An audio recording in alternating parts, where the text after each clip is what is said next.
You're listening to I Love It When, and I'm your host, Mo. I'm a speaker, coach, and connector.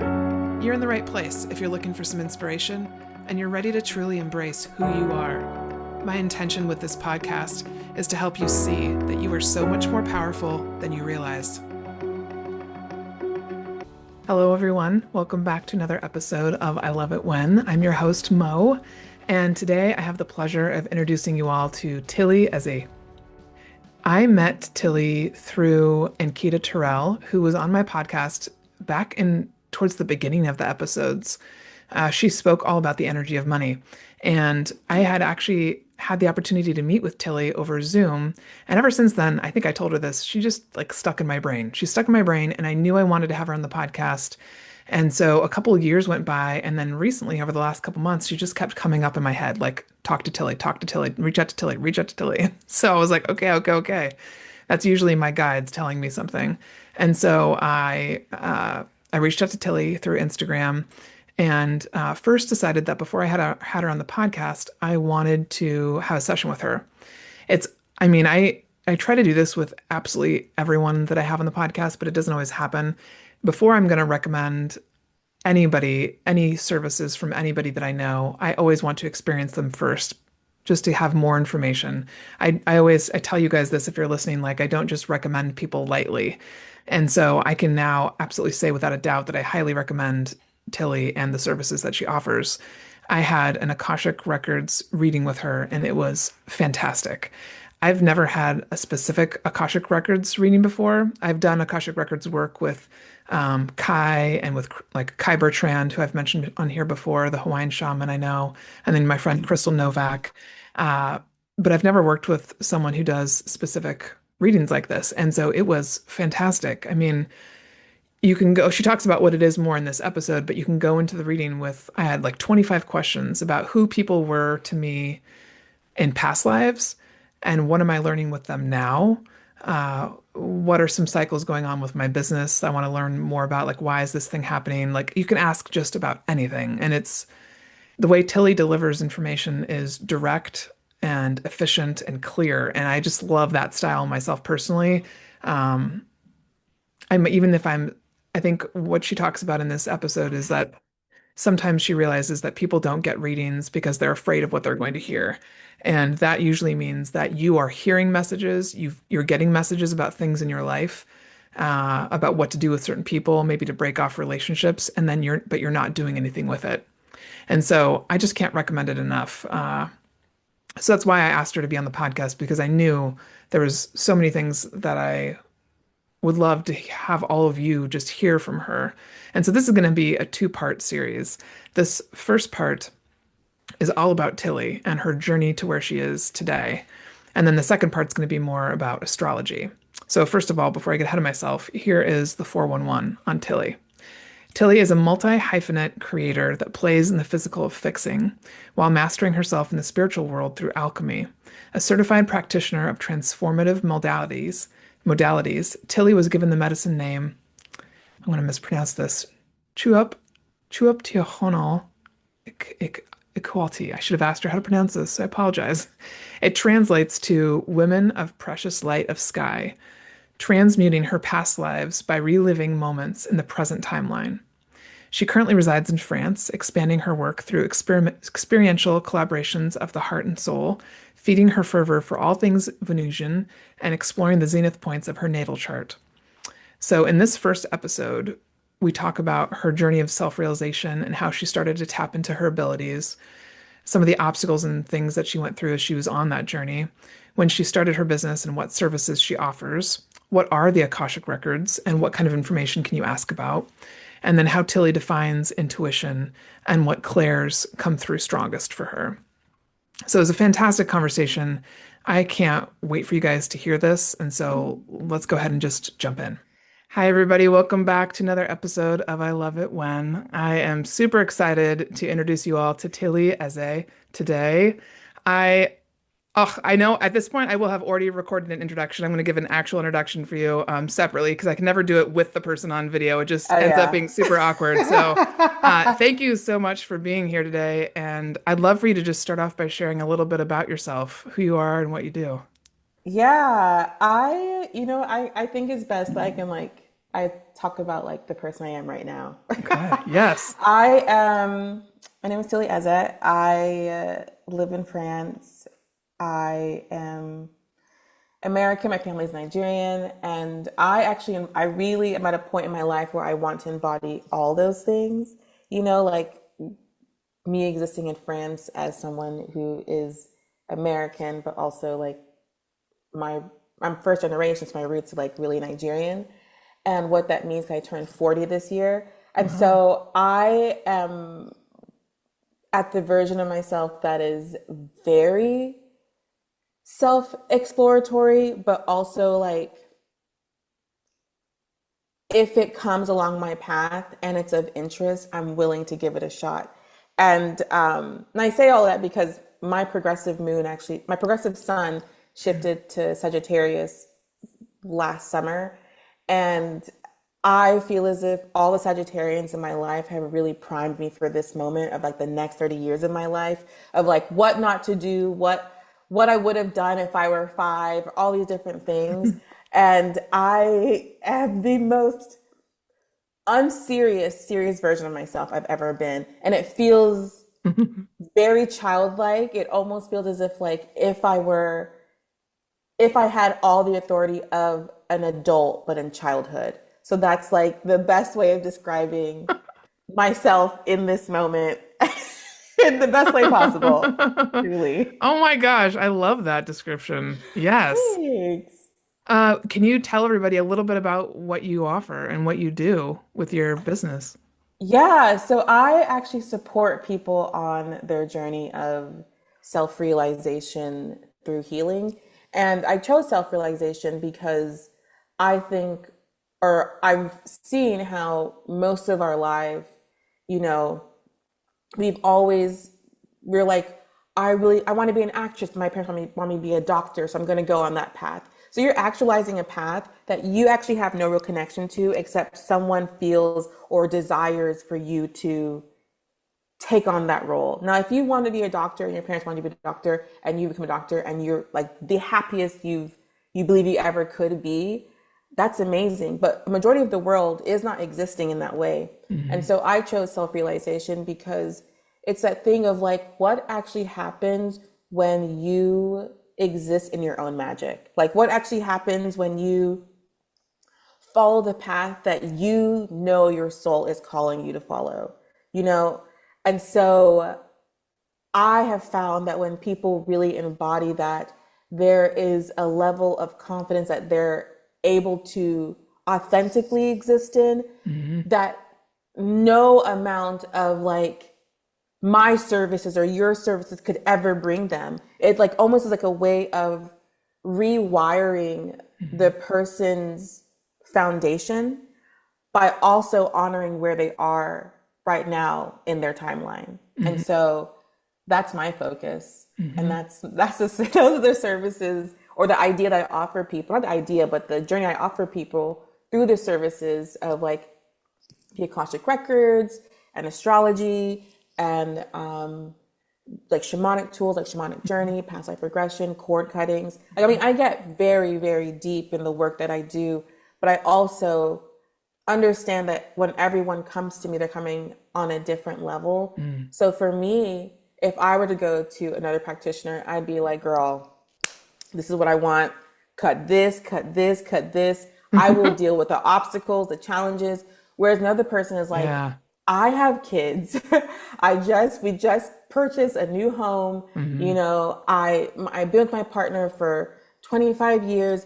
I don't want to cause such a wave of disruption Hmm. that it ultimately affects them in a way that they're not prepared to like for this change the way I am. Hmm. Hmm. And so I have other modalities that are a little lighter, like meditation is an amazing practice that is underutilized in helping people really transmute the life they're already existing in, or even astrology of like understanding like everyone's natal chart is different and it's the blueprint of who you are. So what better way to really understand who you are as an individual based off of like the time and date you were birth, like Hmm. born. That is purely yours. No one else has it. Even Yeah. twins or triplets, Yeah. they're born like seconds, sometimes minutes after. Yeah.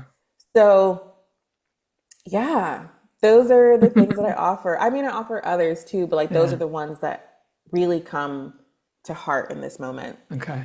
That so resonates with me just based on, so I'll share with people that I had an Records reading with you last week. And I love your delivery because I'm very much the same way. I'm like, cut everything, do whatever you need to do. I'll deal with the fallout. Like, I'm like, and maybe that is because I don't have kids. I have a partner, but I am also at this point where I'm like, I just want to like embrace all of that and face it. And so I love Yeah. your style and how you deliver things too. Like everything about that reading, I still keep going back to it in my head and rewatching parts of it. And I'm like, God, I just love that. I love the directness. I love that. You know, Um, there's something you just said that I think that I've sort of been getting this wave of recently. So you're an air sign, you're a Gemini, and I'm an air sign, I'm a Libra. But one of the ways that air signs, Aquarius, Gemini, and Libra, like deal with challenges or like things that come their way is emotional detachment. They're sort of like, I have to detach from like all of this for me to actually like see. So that means I have to cut off everyone. If you make it back into my life, then you're meant to be there. But if you don't, like, I've already dealt with the emotional part of letting this go. And sometimes air signs can be considered like cold. People can be mhm, like, you don't have a heart, you didn't think about me. But what people don't realize is the air sign thought about the other person the most.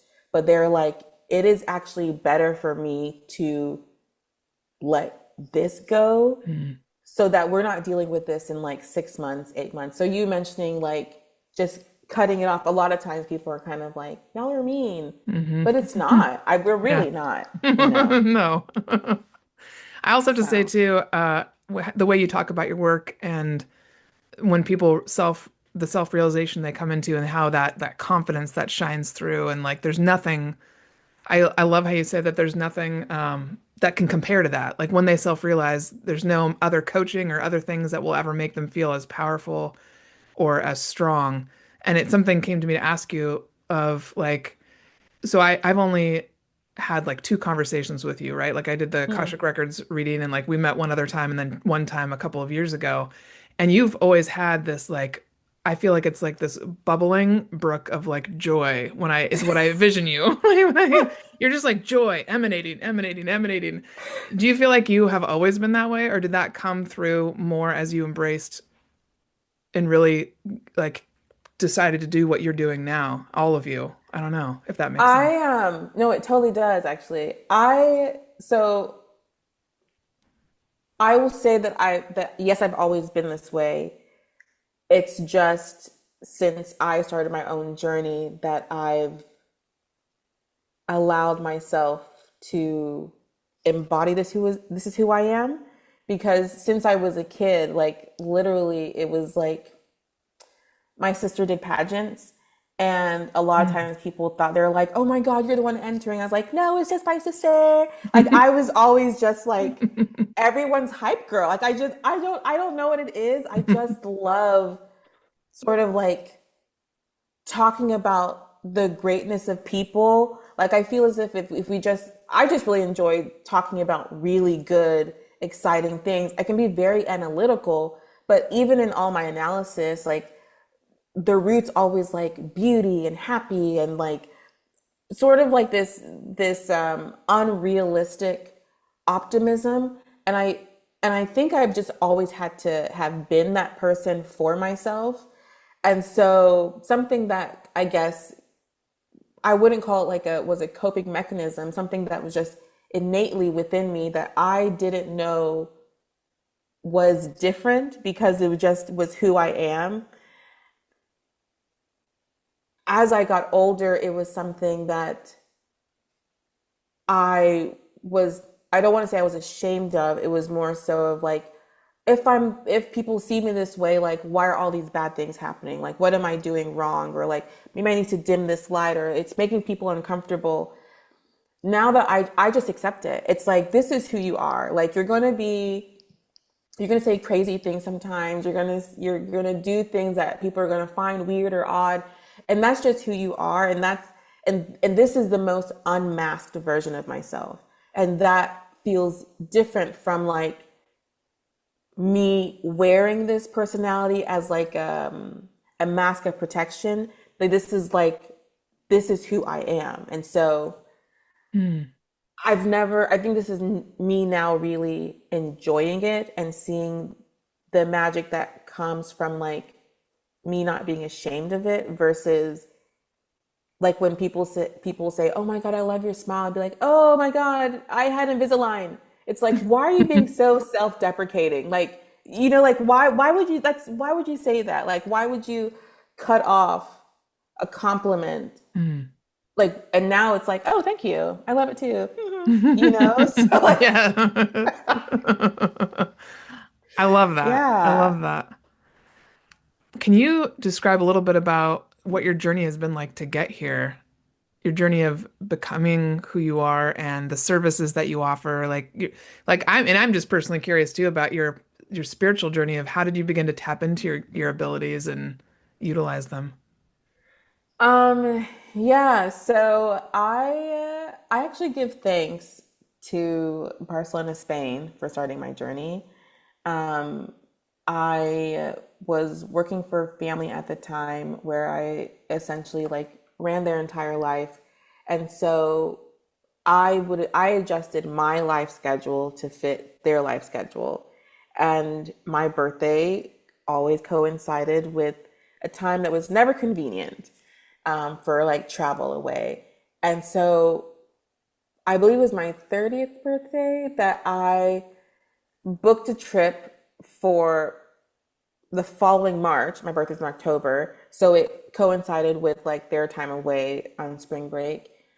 And I did 5 days in Morocco, 2 days in Madrid, and 12 hours in Barcelona.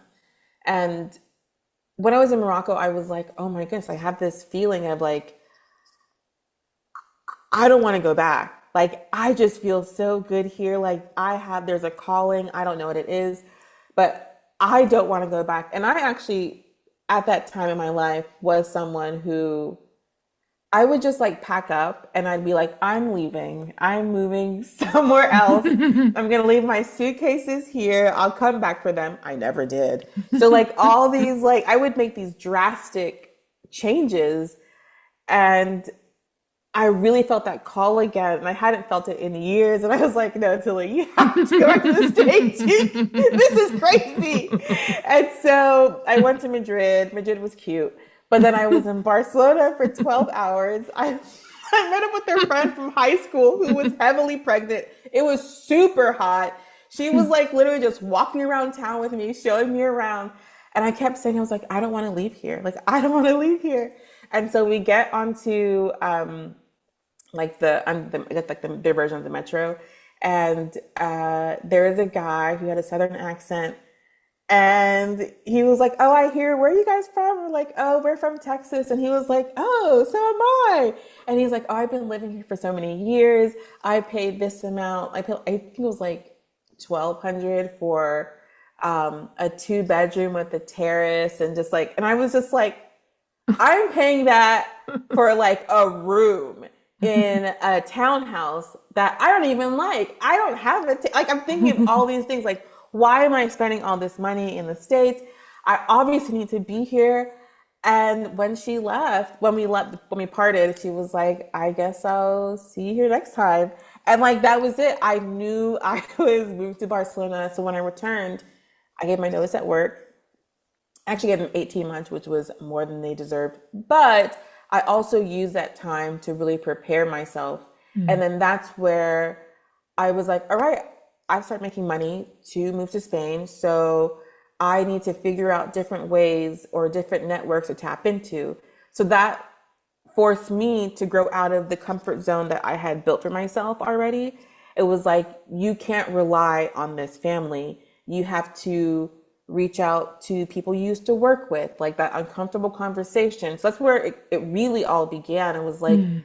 if I really wanted this and I felt this calling so badly, it was like, you're gonna have to get very uncomfortable. And that means rejection. That means hearing no's from people that you never thought you'd hear no from.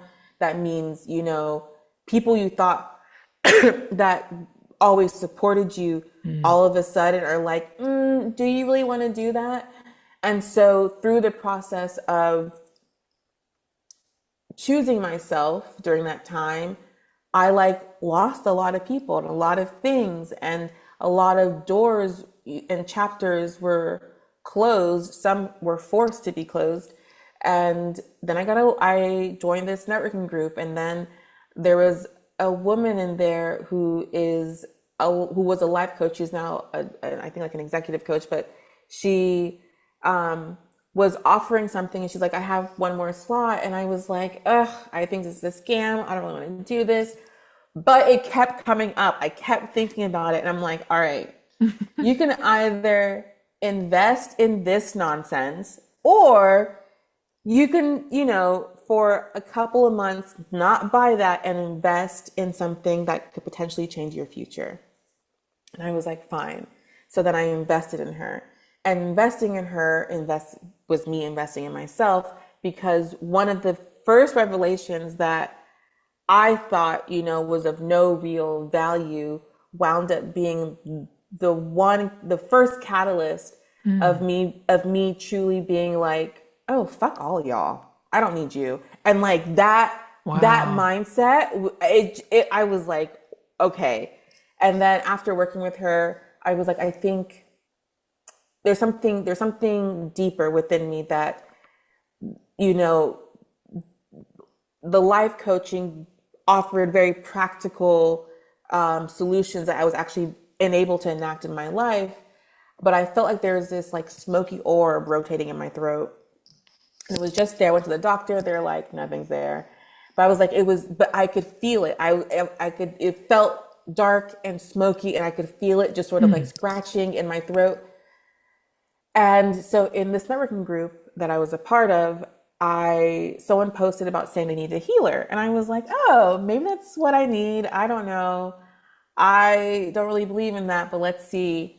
And there was a name that sort of called to me. I chose the name, and I saw her name was Daniela.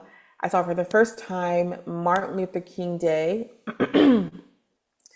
And she was like, oh, that smoky orb is your throat chakra. She's like, it's blocked. She was like, it really is begging for you to speak, and you're not speaking. So that's what I was, and I was like, wait, hold on. That actually makes complete sense. So she made me this tincture of like these herbs, and she was like, you're just gonna take this, you know, you're probably gonna feel a shift instantly, but just like allow it to sink in. You may get very emotional because it's such a change from who you are.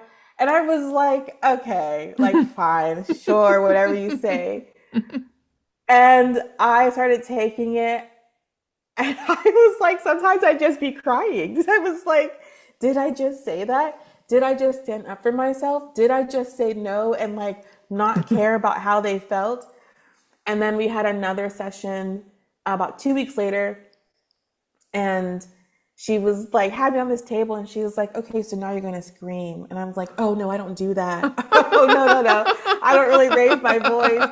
And she was like, that's the problem. She's like, you have a lot of anger that is in you from pain and suffering and trauma, and you're just repressing it by being very polite. And mind you, we're like this rented space, but there are other offices. And I was so concerned with, I don't want to yell so loud it disturbs other people. She's like, I don't care. She's like, I paid for this. I don't care. And so she had me do it. I don't think I've ever screamed like that since. It was like blood curdling scream that I heard the people in the other offices open their door saying, did you hear that? Is everyone okay? And I was like, we have to stop. Like, she was like, no, you have to do it again. And I was like, oh no, they still like, they don't know that they think someone's dying. And so we did it 2 more times. And I was like, wow, even in like a release, I was so concerned with other people. And so I saw her again and she was like, okay, so you're not going to reach out to me again until you need me. And I'm like, oh no, mind you, so for over 10 years I had been in therapy going religiously once a week. And I never had anyone tell me that like, oh, you come to me when you need. I was just there. They would always be like, oh, come to me next week. And she was like, no, no, this is your life. Like I'm giving you back your power to know when you need this and to know when you are your own healer. Mm. And I was like, oh my gosh, this is too much power. And I thought, when I think back on it now, it's like, how is it too much power to exist to have power over your own self? Like you're Mm-hmm. actively trying to give someone else power over you and tell you what to do and Mm-hmm. and how to move. And she's basically being like, oh no, you just had me hold it for you while you were figuring those things out. I'm returning it to you. I was the sacred space to hold it. Now you're the sacred space to like hold it within you. And I don't think I didn't see her for some months. I did see an ancestral person um within that time, but that was more so of like, a blockage within my lineage that sort of like Daniela was not that wasn't her focus with me. Her focus was primarily on me. And after that, I saw Daniela again. And during that time, because I was leaving the States, I was like doing this tour of places in the US that I wanted to go to because I was like, I won't be here again. And one of the places was Oakland, California. And I had a friend from middle school who I went to see, and she was telling me about meditation, this certain meditation she does called called heartfulness. And so when I heard about it, I was like, oh, huh, that sounds interesting. And she was like, well, would you want to try it out? Because my friend is one of the preceptors and she can do it in her home. And I was like, I don't know, we'll think about it. But the more she kept talking about it and how it like sort of just like was like a block clearer in her life just from like the practice of sitting in silence and like allowing the light to come within you, I was like, all right, I think that is something that I really need to try because I really want to get grounded. I really need to get grounded in myself and in my own divinity. And so I went with her. We had one session, and when we left, I was in the car and I just like broke down crying. I was like, Wow. I really want to do that again. I don't, it cost me nothing. It was 24 minutes of my time. And like the breakthrough that happened, even I was talking with the preceptor, one of the things that she mentioned was like, oh, what did you feel? And I just felt like everything in my body was so activated. The temperature would change. I was seeing things. And there was a look she gave my friend, but she didn't say anything to me. And I was just like, I don't really like that. So in the car, my friend texted her and she was like, yeah, she was like, the way you described what you experienced, she sort of knew that you really felt something. So she'll do another session with you while you're still here. So I had another session with her and she was like, is this something you want to be doing on your own? And I was like, yes.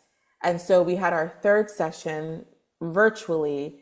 And then from that moment on, I started practicing heartfulness, which is a form of meditation that is done 5 times a day for different time periods. Hmm. And when I sort of like, I'm so busy with life that I don't actively do it, I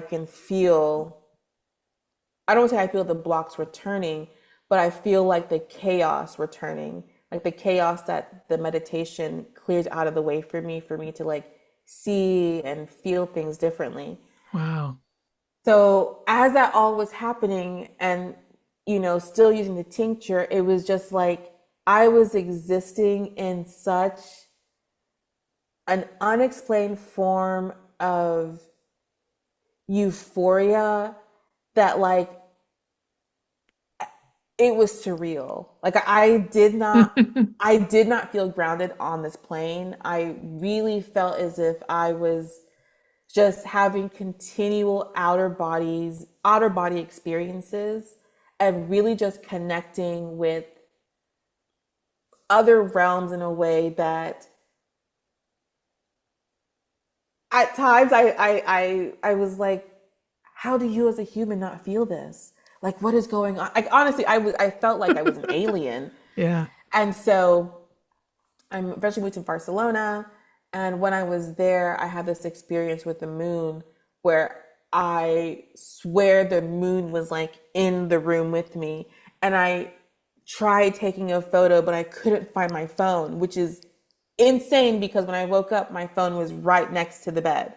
And I was just searching and I was just like, no one's going to believe me when I tell them about this experience. And so I texted Daniela and I told her, and she was like, yeah, she's like, that sounds about right. Like you're meant to have that experience. And so that's when the connection the connection with the moon really Mm. formed, and it just grew from there. Like I moved back to the States from Barcelona. You know, I started tracking my life based off the daily shift of the moon. And then when I also started taking an astrology course, and I did it solely for myself. Like I didn't do it with the intention of Mm. helping anyone. Mm. I did start a retreat in Spain through about meditation, and that was it. Like I never had any desire to do anything but show people the healing power of meditation. And the more meditation I did, the more tracking of the moon, the more understanding like, oh, wow, I signed that deal on a Gemini day, but I was really resistant when the moon was in Aries. And then like connecting it with my chart. And then it just like, you know, I was setting intentions by the moon and then seeing how these intentions were like manifesting almost overnight. And I was like, okay, so like, how do I really put this together again solely for myself? And then my friend in Barcelona, I was telling her about like I've been feeling this wave of people that I meet. I've met them in other lives, and but I don't know how and like what. And I'm seeing these patterns or of people continuing to show up in the same exact way, but like in another form. And I'm like, I need these patterns to be explained. And she goes, oh, she's like, you know, there's one in Venezuela who read my Akashic Records. She was like, I think it's what you need. And I was like, I have to find it. Like, I need to know more. And so I Googled it. And all the information about the Akashic Records that I saw online, I was like, oh, this is crazy. Like, this makes no sense to me. It seems very untethered. It doesn't seem real. But I was like, you know what? When it comes up again, I know it's like time for me to sort of like dig a little deeper. And then it wasn't, I think it was like a year later that it showed up in the networking group that I was in. So I mentioned the Akashic Records, and I was like, okay, that's the second time I've seen it. What information can I pick up from this? And then when I was in LA in 2020, um, a friend had taken me to this place called The Den in LA. And I was looking at their services. She was like, oh, this is the place you'd really like. And I was looking at their services and it said Akashic Records. And I was like, okay, I can sign up for a reading now. That's what I'm going to do. So I signed up. A couple of weeks later, we were put into lockdown. So then they had to reschedule it. And I was like, okay, when is this ever going to happen? And I was like, you know what? Let me just continue focusing because I had now signed up for a more advanced level of astrology. And I was like, let me just focus on this. And then when the records, when I'm meant to know more, it'll happen. So then when I had my records read, I was told, it was like, you were told every time you get a reading from anyone that you're meant to be on this side. You're not meant to be receiving the readings. You're meant to be giving. And I was just like, this is very confrontational. But I think that because of all the messages and confirmations that the records gave me, I think this is also true. I think that maybe I am meant to be on the other side providing the information as like a channel. And so when we ended the call, I was like, let me see if there are any certifications that are happening. And there was one happening that weekend. And I was like, no, this is Wow. too raw. I'm not going to sign up for it. But there was one, there was one happening later that year. And I was like, let me sign up for that one. But what can I do to fill my time? Like I want to the astrology was sort of ending and I really wanted to I was like, now that I know that there is meant to be more, I need to do more. I need to be active in my own co-creation. And so there was a Reiki course. I was like, oh, well, what can I learn from Reiki? Oh my God. I am so grateful that I started with Reiki Yeah. because Reiki 1 just changed everything.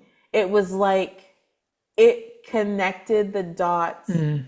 in a way that I now understand that the Akashic Records had to have come on afterwards because had I received that attunement before Reiki, Mm. I would have been so overwhelmed. It would have been way too heavy. And I know that Reiki really opened up like my clairs, which is, just your way, like how you receive messages. So like claircognizance, clear seeing, clear sentience, clear feeling, Mm. all these like different ways of how those intuitive messages or those psychic messages actually come to you, Mm. And I was just like, I just want to exist in this. That's all I was like, I need to exist in this world forever and for always because it made more sense to Yeah. me than the earth we live in today. Like Yeah. truly. Yeah. And that it just unfolded from there. I started doing more dream work with my shamanic teacher. And then I signed up for, a 6-month course on like actually going into the dreams and part of the way I use or how my alchemy comes through, one of the ways is actually going back into dreams and changing what was supposed to happen to alter the physical reality. Okay. And so just knowing how far we can dive into things and knowing all the ways that things can actually be transmuted. And I think it's also interesting that I noticed from all my study is that sometimes the films and the TV shows that we see, those people who create them have had these experiences because all they're doing is they're selling you something that they know is actually possible. But, as humans, we're like, that's magic. Yeah, magic is real. Hmm. And so, like, these things, like this one, I think it's called Behind Her Eyes, that literally is just astral projection. What's happening, like, that is something that is possible. I mean, I've done it. I know others who have done it. I Yeah. know it can be taught. And so it's like, I, even with all the work I do and the way I want to support people, I also want people to know that, like, don't be sold the truth as like a dream. Like Hmm. if you want to make a unicorn or if you believe unicorns exist or you want a unicorn at your party, it's possible. Like I Hmm. don't nothing truly is impossible and that is like the thing that I really want people to know so that they're able to release that fear or that shame of like my dream is too stupid. No, Hmm. Hmm. it's not. So yeah. I love it. You kind of shared some of this as you were talking about your journey from one thing to the next. Um, but did you have any other obstacles or struggles that came up as you were learning how to tap into, like once you learned how to tap into the Akashic Records, did it just flow from you, or did you have anything that you had to kind of work through? I think that the main thing that I had to work through was that, like, um, just like the normal things of like relationships and like, you know, beginning to see people for who they are and beginning to see yourself as you truly are, and seeing how like maybe you're putting a lot of time and energy into places that like are no longer serving this current version of you, and they're not going to help you get to the next level of who you're meant to be. There's a lot of self-reflection and self-awareness that can be very uncomfortable to acknowledge, because I would say my biggest challenge has been myself. You know what I mean? Like Mm-hmm. the ways that I have convinced myself to step back, or Mm-hmm. convince myself, you know, like, oh no, I'm not ready for that, or you know, being too afraid. Everything I do now, I do with absolute fear.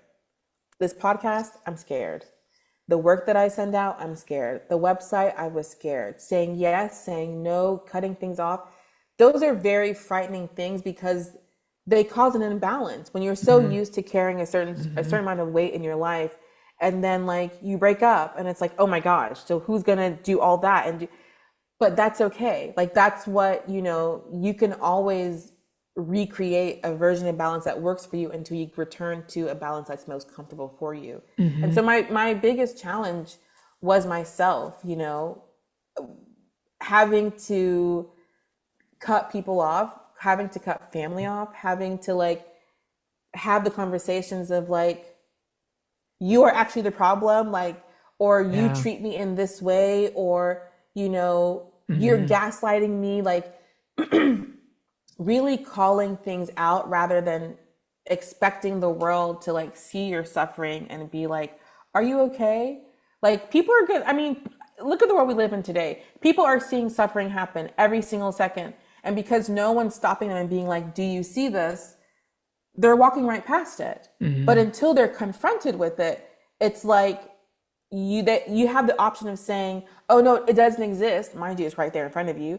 Or like, you know what? It does exist, and I want to change that. Or on the flip side, it does exist, but I don't have it within me to acknowledge that, so I'm just going to live with it. And that's also a choice that many people have. They Mm-hmm. can see what is possible and still be so afraid of that change that Mm-hmm. they're going to exist in the uncomfortability that they know, rather than Yeah. possibly exploring a newness that they may not have control over in the beginning. Mm-hmm. So yeah. Mm. Gosh, so many juicy things we could dip into. uh, this is kind of a random question, but for those people that are listening that have never had an Akashic Records reading before, could you describe kind of what it is, and then what happens for you when you're channeling? Because I know when we had our session, you said, you know, I'm not going to remember any of this afterwards. That's why we're recording it. Yeah. But you still seem like who you are now when you're giving the reading, when you're sharing information with me. Which I'll just say for those people that are listening, if you have any curiosity, and you feel pulled to Tillie, like follow that pull, because I've never had.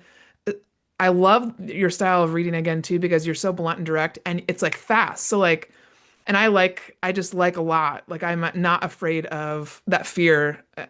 I embrace the fear because like you Mm, described doing everything with a bit of fear. Yeah, that's kind of how I do it, because we have to be, I think, somewhat comfortable with discomfort now.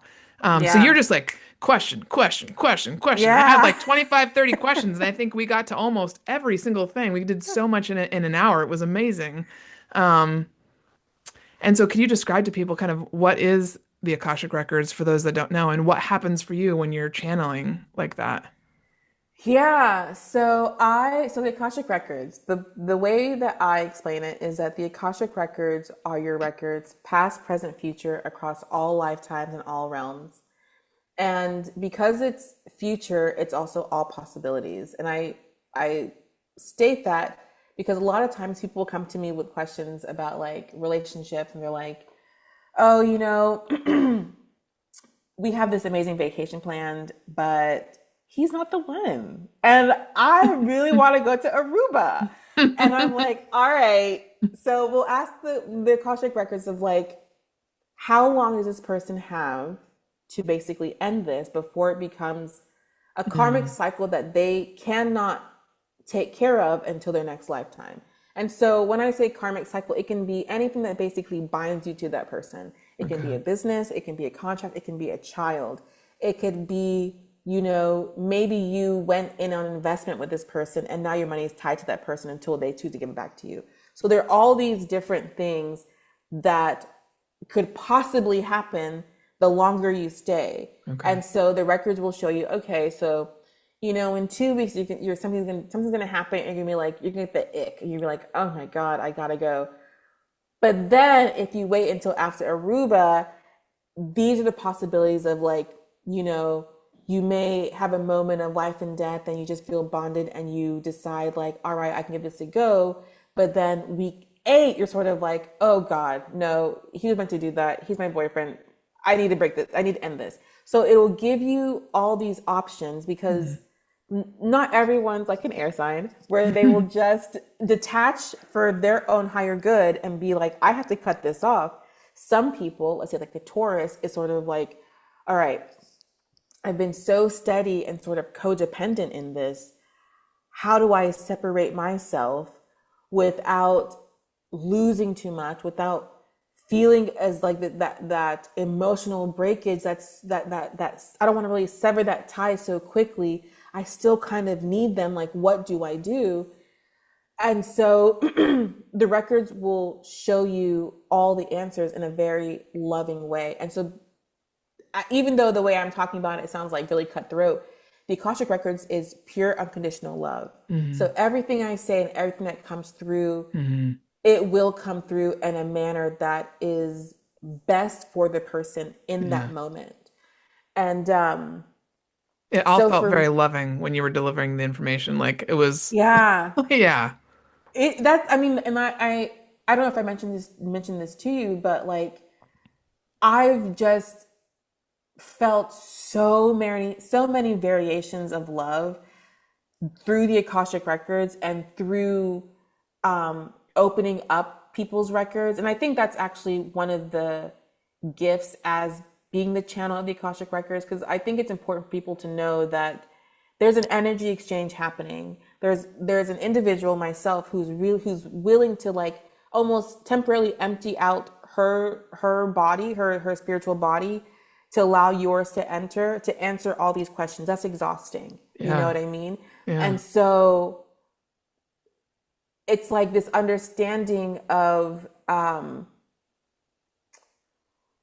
what this person is doing to sort of like provide you the answers that you need. And so that your Akashic Records are almost like blessing me with this gift of like love. It's like, thank you for doing this. We're going to refill you with love. So like that, it's kind of nice to know that even in moments when I do it for free, it's like that person's records is like refilling me with love in a different form of love I've never felt before. So that's really, really cool. Wow. But how I experience it, it really is like, I feel like I just like open my eyes and I still can see the things in front of me, yes, but there's almost like this veil that's in front of everything, or that's projecting your life based off the question that you're asking me. Okay. And so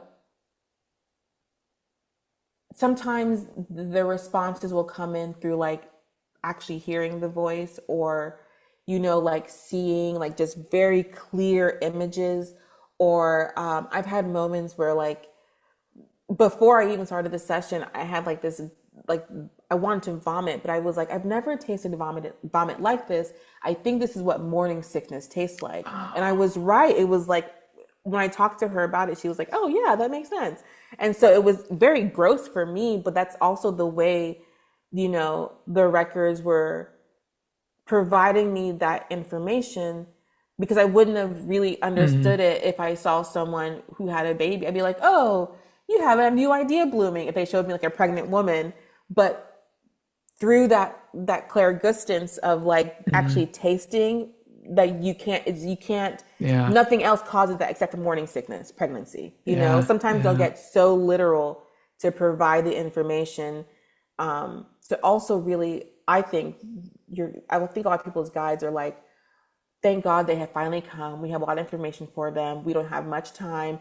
Let's try and get Yeah. everything out for them to like really know how should they should be moving forward. Because not everyone knows about the Akashic records. And Hmm. even though some may know about it, a lot of people still are too afraid Hmm.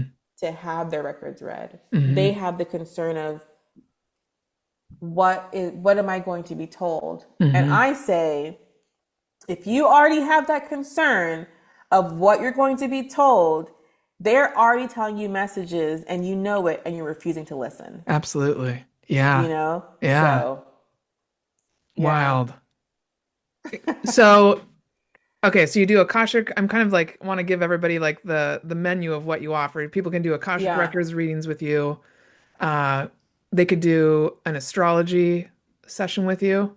Yes, they can do Okay. astrology. What else? We can do Reiki. Okay.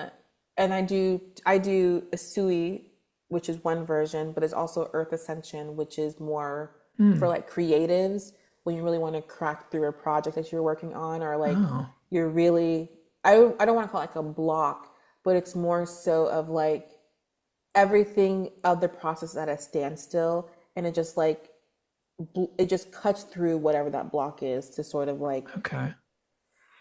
bring it forth. But that one can be quite intense because it really is asking you, if you say you're ready, this opening is going to start you on that journey, so make sure that you're ready.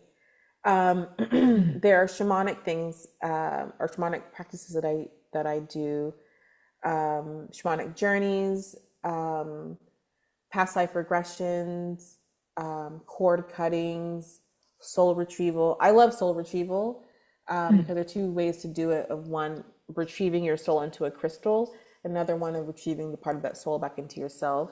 And a lot of times that is, something in you from childhood that basically was just stamped out of you, or um, something that you used to do just in life, or a part of a joy that you used to have, and you just you just like lost it, or it's like almost locked away. Even like, for instance, people who um, they actively speak a language, they've studied it, they used to be able to speak it, but they almost like a block towards it. It's like retrieving that part of you that the last time that you felt most comfortable Hmm. existing and embodying that. So you're retrieving it back, either into your body or into a crystal.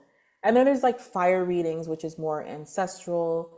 Hmm. Um, there's egg diagnostics, which is like, um, when you have a blockage within you, and sometimes it can come through anything. It can be ancestral. It can be, maybe you're around toxic people and you think they're breathing life into you, but actually breathing death into you. You know what I mean? So it's a way of like really pulling that out into the egg, and the egg is what's going to be discarded of in the proper way. And then even with the Akashic records, there are more things you can do in it. So you can do channeling in it, channeling of passed on loved ones. You can do ancestral healing in it. Hmm. You can do, I always forget the name of this, but essentially it's like when someone has an issue where they're like, I really want to change this habit, but I have an addiction to it. It's this idea of you going back and forth until you become one with it. It's either you completely get rid of it, or you become so one with it that it becomes a part of who you are. And that naysaying attitude goes away. It like you just release it. You're like, I'm not going to judge myself for doing this, or for being who I am. Um, Hmm. and I think there are definitely other things. Those are the ones um, that I really kind of focus on and work with. Hmm. Man, there's something on the tip of my tongue and I cannot think of it. It'll come, because Okay. it's gonna bother me, because I've been thinking like a lot about it. Um, It's a particular service. I know, literally. Yeah, it's totally fine. Okay, it might come out later. Yeah. So people work with you for an extended period of time? Like, do you do mentorship or Yeah, so I do create. So what why the way I like to work is that I don't coddle, I don't hold hands. Um I'm not your mom, Mhm. okay? But what I will do is I love to create, if someone just, some people just want to come for like an astrology thing, and I'm totally okay with that because you can get a lot of information about yourself from an astrological reading, but more so in the readings that I do. So I do solar return readings, which is like one birthday to the next reading, one birthday Mhm. to the next birthday, because your birthday is your personal new year. So depending on where you celebrate your birthday, it can alter your chart for the year that you're trying to Mm. achieve. And so I do that using astrocartography, which is your birth chart across the globe. So it shows you all the best places in the world for like healing, for relocation, for business, for love, um, literally for everything. And so everyone has like a different place in the world that benefits them more than like another person. And so that's why even for birthdays, I always tell people, I'm like, travel by yourself on your birthday because it's your personal new year. You do not know another person's chart and how their energy is going to show up in that one place. And that could totally ruin your birthday and sort of like poison the year that you were hoping to manifest. Mm. And so another is a progressive chart, which is, you're born one sign, but then you evolve out of that sign into the next sign. So that's why I mentioned earlier. So I was born a Libra, but I was only a Libra for like 10 years of my life. And then I became a Scorpio. So that was a lot of like intense, like death and rebirth continuously. Like everything for me was just kind of like, it began, then it ended. It began, and it was just like becoming okay with the inevitability of death, Mm. however that shows up. And then now with Sagittarius, it's more of like, oh, I can breathe. I can be like unserious. I can have fun. I can, be protected on all my adventures, knowing what I know now. And so it really is based on what the person is looking for. And after astrology, sometimes people will come back for like Reiki or Akashic Records, and then there are those who are like, all right, I have this like cycle happening in my life.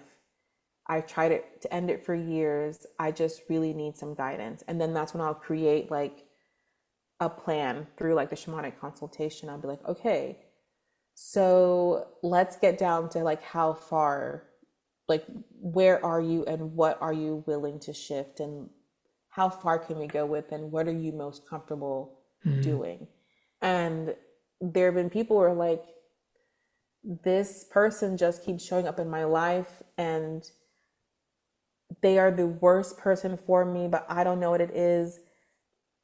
I can't say no to them. And I feel as if they may have something over me, like an energetic power. I just need them to be cut off.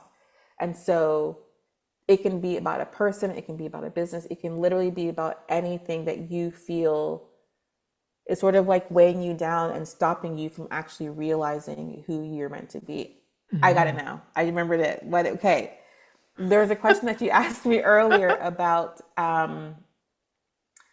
one of the challenges, and Mm. I think it came up right now because one of my challenges was energy leaking. Mm. So like even though I would end a session, I would still feel the pull of a person, Mhm. almost like I'd be sleeping, I wake up so exhausted. I'd go to bed early, or I would change my, I'd be like, what is this? But I always could hear the name of the person who was pulling on my energy. And so when I learned how to cap that, how to like after every session properly like truly disconnect, but also, you know, do it in a way that's loving so the person can then use their own energy.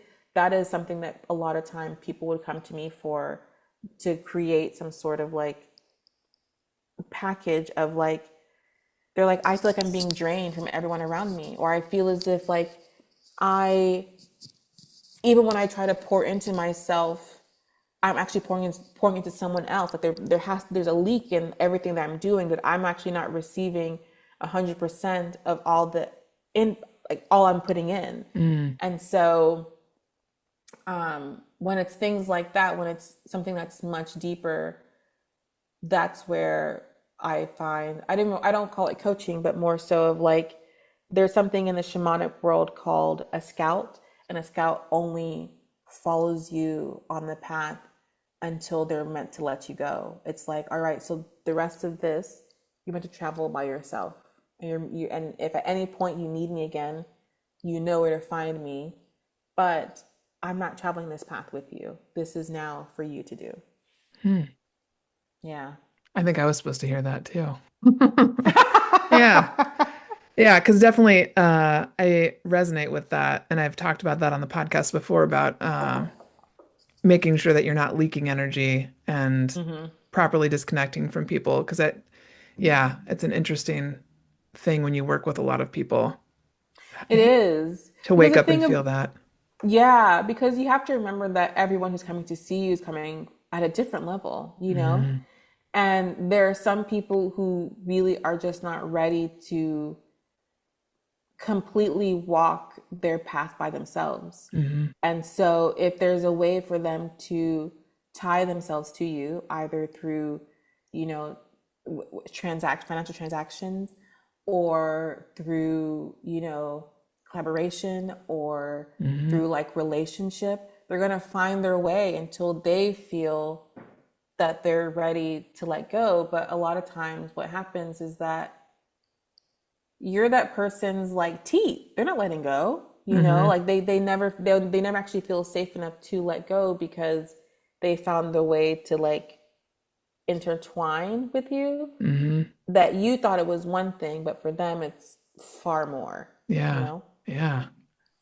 So, Wild. Hello. I love it when listeners. I want to take a moment to share with you something that I've added to my daily routine that is changing my life. It's about the size of a band-aid and it's called LifeWave. If you struggle with stress, pain, or sleep, these might be something you want to try. LifeWave patches are non-medicated and made of organic materials. Therefore, no substances like chemicals or drugs enter the body.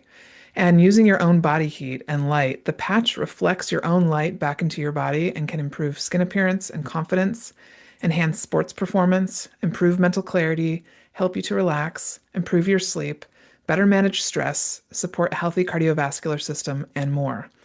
I'm personally using them right now to heal the varicose veins in my legs, which have gotten progressively worse in the last 10 years.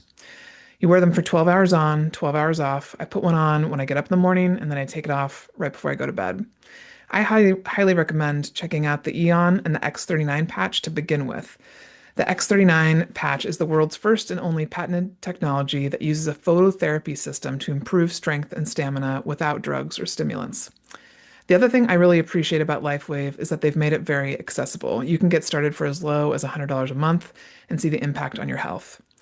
LifeWave has been around since 2004 and has over 200 patents as of March 2025. If you're curious about how this technology could help you, check out the link in my show notes or on my website and reach out with any questions. I have also officially started a team, so if you're interested in selling these patches as a part of my team, I'd love to connect with you about it. I always like asking people to define intuition, like because I think everybody defines it differently. And like you mm, and I have talked about a little bit in my Akashic Records reading, the frequency of your voice reaches people differently than others' voices have. So I'm wondering if you could describe what intuition is for you. um, hmm. I would say intuition for me is that like, I don't want to call it an inner knowing, but it's that inner, not even an inner conscience, but more so of like, like your inner radar that like that actually that is not good nor is it evil. It's neutral, you know? And so it's like if you get silent enough and if you focus enough and you ask that intuition a question, it'll give you the answer that you need to hear. What you do with it or how you choose to like decipher the message, that's up to you. Mm-hmm. But that it's almost like that moment in your body where everything is just completely balanced. It's almost like standing in the wind and the wind is moving around you, it's not hitting you, you know? Mm-hmm. And so that's what intuition is for me. It's just like that perfect moment of alignment when you can hear the truth, when you can hear the truth. But it doesn't necessarily mean that we always act on our intuition, you know? Mm-hmm. So What are your strongest senses with your intuition? How do you most strongly receive messages? um I hear it. Okay. It's like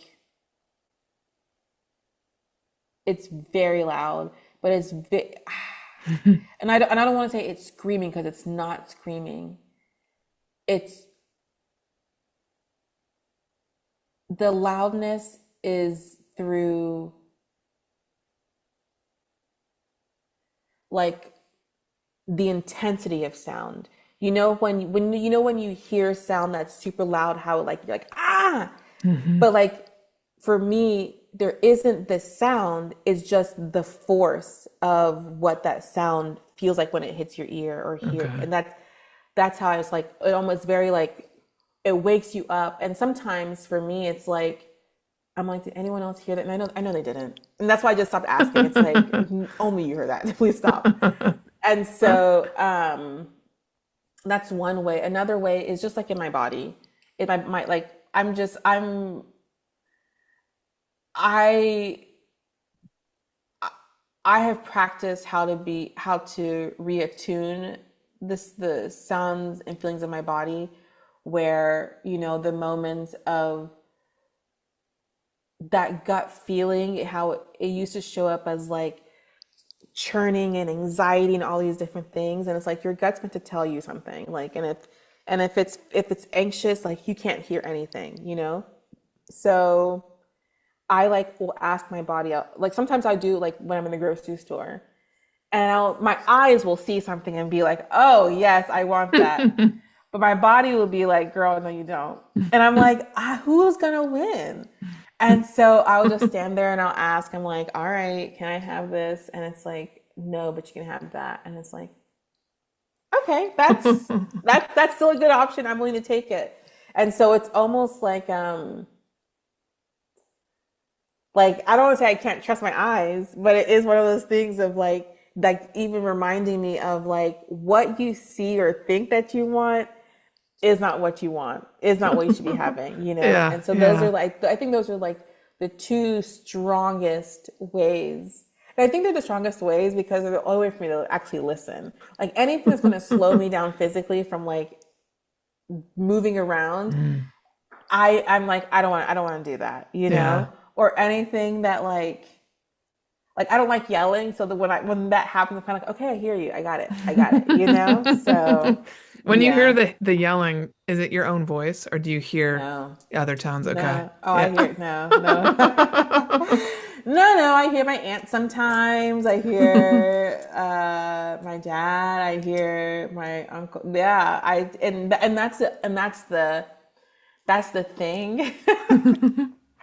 Is that like I will ignore my own voice. Like I'm just not listening to that. But like when your uncle, you know, who like you grew up with, who has been passed on for, you know, some years now, is like yelling at you, you're like, I guess I have to listen to this. I can't pretend I didn't hear it.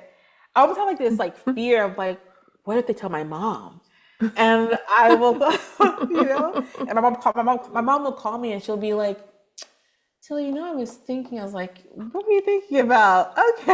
It's almost like, okay, let me just listen the first time so I don't have to like receive this phone call, which I'm thinking they told her, but it's like, did they tell her? Or is that anxiety? So, Yeah. yeah. Oh, I love that. Thank you. I Yeah. most of what I hear is my own voice, but I've been Mm, asking to hear in other voices or other tones, other frequencies. Um, and I see the word. So I'll see like if I'm working with someone, for instance, this came the other day, I say I heard, but really I see the word dimension, dimension, dimension. And it meant mm, that there was like a portal nearby or something. And so I'm learning yeah. more about how I hear things, and so I just find it fascinating. Um, okay, before we jump into astrology, the last Yes. question I have for you is where is your energy focused on right now in your business? I saw, for instance, like you have a retreat coming up in November, which I have to tell you, I Yes. immediately was like, could I afford a plane ticket and how could I get there? And what are you working on that you could share with us? Yeah, so I do have a meditative 6 week course that's starting September, which I'm really excited about because it is different manners of meditation for you to really work with meditation that is best for you. One, to find it, one, to experience different forms of meditation and how they actually sit with you, Mm, knowing when to use different forms of meditation and how in different areas they can be used within your life and within your healing journey. But also just like finding your own meditative practice that is easy for you to maintain. I think, a lot of times people, mind you, I attempted meditation for years before finding heartfulness mm, and really like, sticking with it. There was a place in New York when I lived there. I think actually it was called mindfulness. My meditation is called heartfulness, but I think this space was called mindfulness. And I went there because I was like, they had these really cute cushions. It was a really nice space. I was like, oh, it's so pretty. It's a great place to meditate. And now I meditate anywhere. I will be on a park bench, bird shit. I'm meditating. And so like that's where there I always wondered like, why did I have a hard time getting up and getting to the place? Like, why do I always have an excuse as to why I'm canceling this session? Or I is like to get there for just 45 minutes felt like pulling teeth. And mm, so I now know that that wasn't the practice for me, like it wasn't the one that really resonated because I wasn't truly getting what I needed from it. And I also wasn't actively a part of it because I was counting down when the 45 minutes would be up. mm, But with heartfulness, I I have to have an alarm because I will stay there for over an hour because it mm, just like all the things that come through, all the excavation that happens, all the release, it's just sort of like, why would I ever want to exist anywhere else? And so the 6 week course, 6 weeks course, you know, each week is a different form of meditation, the information behind it, um, modules, as well as like other things for you to take away that are solely for you to keep and to like continue using. I believe one of them is like a shamanic journey that I will record, and it uses an ocean drum, and that is something that you can always go back to and re-listen. And whenever you need like a reboot, or you have another question about like your own journey of like, I need an answer for this, you can return to it and replay it whenever you need it. mm. And then there's the retreat in October for the new moon in Libra. It's the Libra Leo reset, which is like really stepping into like your own limelight, because the sun is in its fall in Libra and it's exalted in Aries, which is its this opposing sign. It's like its brother sister sign, and it it's really it being a Leo degree, the sun being the natal Western ruler and esoteric ruler of Leo, it just feels the most comfortable there. So like Libra energy, this new moon is coming is forcing you to confront your own sun. It's like, are you ready for the limelight? Are you ready to take center stage? Are you really looking the part? Like, are you happy with where you are, with the way that you're showing up? Like, do you need a makeover? And what does that Mhm. makeover look like? And I know because people think it's more superficial of makeover, but a makeover a lot of times for me is internal because you can purchase and you can fill all these areas with a lot of money, Mhm. but if your inside is empty and ugly, that's still going to shine through. Mhm. So there is that, and I am working on doing an Akashic Records course for 2027 for people who are interested in being attuned to the Akashic Records, um, and also doing two retreats in 2027. So, Cool. Very cool. yeah. Hey, everybody. Thanks so much for taking the time to listen to this amazing episode with Tillie. This concludes part one of this episode, and we will pick this back up with Tillie for her part two, all about astrology and more, when it drops on June 11th. So keep your eyes out for that, and please go ahead and share this on social media, tag us, share it with your friends and family. I'm really excited to have you here and grateful that you're listening. See you soon.